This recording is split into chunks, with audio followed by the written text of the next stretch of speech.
جمعة مباركة عليكم يا حبايب قلبي. معاكم من يوميات تتبطة. يا رب تكون جمعة خير عليكم جميعا يا رب.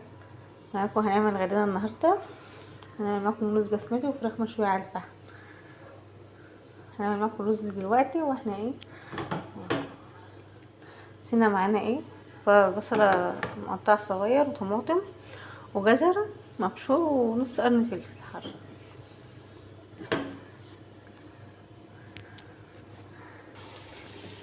يا حبايبي نزلنا بالبصل على الزيت نخلي طبعا البصل يدبل.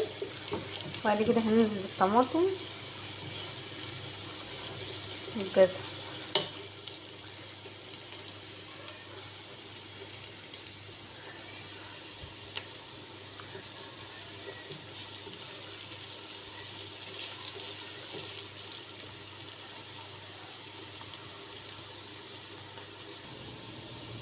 البصل معانا تبدأ خالص. هننزل بالطماطم المقطعة مكعبات.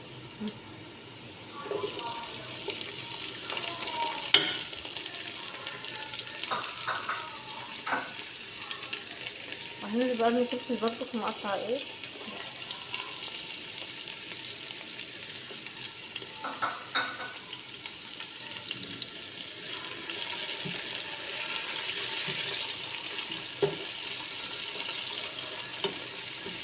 طبعا دي لو عندك صلصة ممكن تستغنى عن الطماطم، يعني لو عندك صلصة تستغنى عادي عن الطماطم.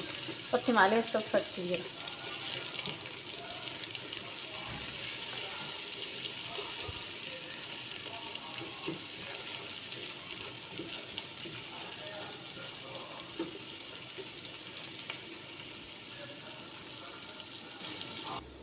طبعا بعد ما البصلة تفلت خالص بالطماطم هننزل بالجزر. فالجزر هحطه اخر حاجة عشان مش يسمر. نزلنا بالجزر نحط شوية بهارات.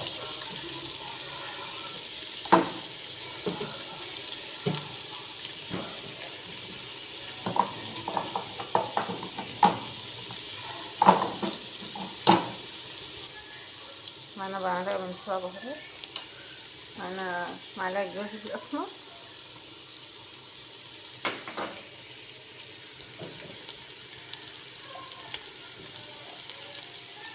معانا معلقتين كمون صغار كده.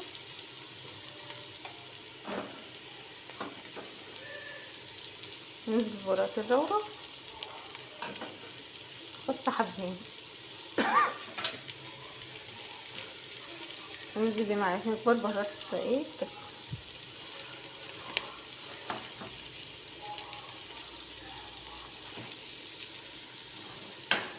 طبعا وهنشيل واحدة كله كويس.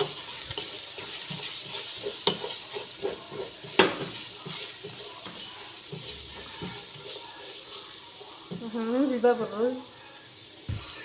الرز يا حبايبنا بعد ما غسلناه وصفناه كويس هننزل بالرز.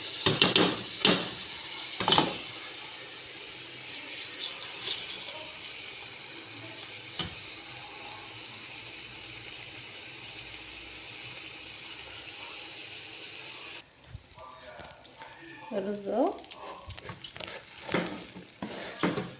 بعد ما قلبناه حلو مع البهارات.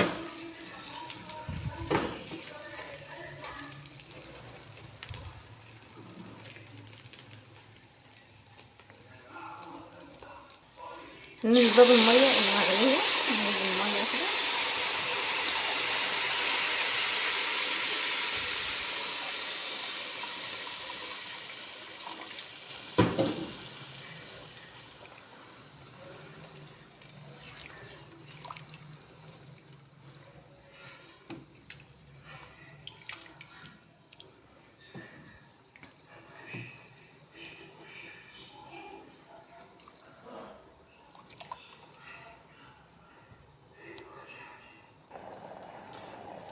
يا حبيبي الرز هنسيبه لما يفور ويشرب المية هنوطي عليه. طبعا بقى بنعمل الغدا هنا ونروح نتغدى مع تتبطة عشان انت عارفين تتبطة طبعا مكسورة وكده ما بتقدرش تقف على رجليها برضه. ندعولها ان شاء الله ربنا يكمل شفاها على خير وتجيبلنا بالسلامة. وهنشوي معاكم الفراخ على الفحم برضه بس لسه هنولع الفحم وكده وهنشوي معاكم الفراخ طبعا على الفحم.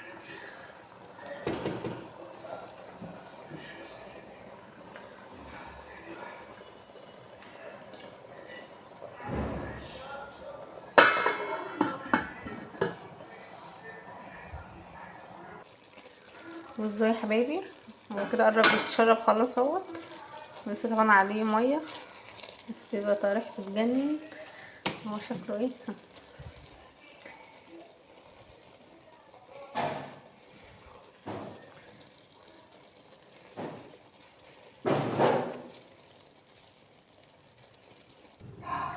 الرز يا حبايبي ما طفينا عليه واستوى. رز مفرور اهو، بصي كل حبايه لوحدها ازاي.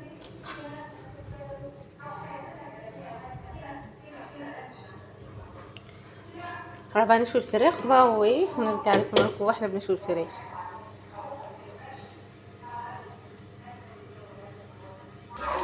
الفراخ اهي يا حبايب قلبي اهي، خلاص بقى شو هنكمل معاكم ايه بقيه الفيديو.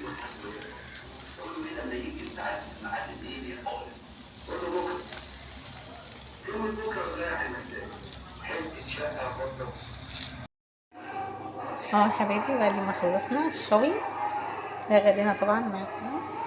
الفراخ بعد ما شويناها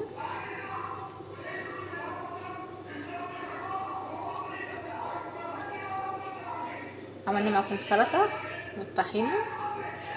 يا رب يكون يومنا عجبكم، ولو القناه عجبتكم كده اكتبوا تعليق حلو واشتركوا في القناه، وما تنسوش اللايك وفعلوا الجرس عشان يوصلكوا اول كل جديد.